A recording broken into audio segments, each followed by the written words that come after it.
Top quality और consistent performance के लिए सिर्फ सिल्वर पंप। टॉप क्वालिटी और कंसिस्टेंट परफॉर्मेंस के लिए सिर्फ सिल्वर पंप, नाम याद रखना। परभणी जिल्ह्यात गेल्या 4 दिवसापासून सतत जोरदार पाऊस होत होता। मात्र कालपासून पावसानं कुठेतरी विश्रांती घेतलेली आहे। मात्र झालेले या पावसाचे शेतीचे मोठ्या प्रमाणावर नुकसान झालेले आहे। सोयाबीनच्या प्लॉटवरती आपण आहोत आणि या ठिकाणी आपण पाहतोय संपूर्ण सोयाबीन हा अक्षरशः पाण्याखाली गेलेला आहे आणि त्यामुळे पूर्ण सोयाबीन आता हातातून जाण्याची स्थिती निर्माण खरं तर झालेली आहे।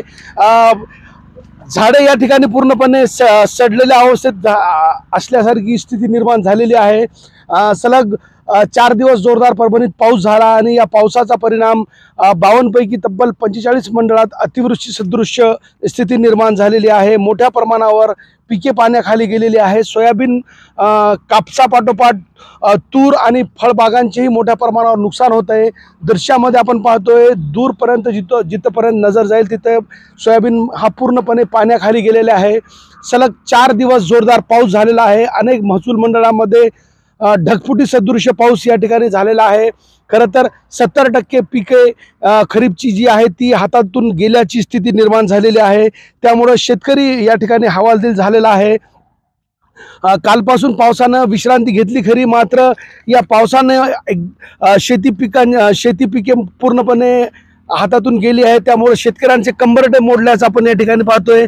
सोयाबीन आपण या ठिकाणी पाहतोय हातानं काढल्यावर हात लावल्यावर सुद्धा सोयाबीन हा पूर्णपणे नष्ट झाल्याची स्थिती निर्माण झालेली आहे। ही सोयाबीनची झाडे आहे अक्षरशः पाण्यामध्ये पूर्णपणे डुबून गेलेली आहे। त्यामुळं आता या जवळपास शेती पिके ही पूर्णपणे हातातून गेलेली आहे। त्यामुळे शेतकरी मोठ्या प्रमाणावर हवालदिल जिल्ह्यामध्ये झालेला आहे। 70% पिके जी खरीपाची होती ती हातातून जाण्याची स्थिती निर्माण झालेली आहे। कालपासून पावसानं विश्रांती जरी घेतली तरी मात्र मोठ्या प्रमाणावर शेती पिकांचं नुकसान होत असल्याचं आपल्याला दिसून येते। कॅमेरा पर्सन सय्यद खिजरसह नजीर खान, TV9 मराठी, परभणी।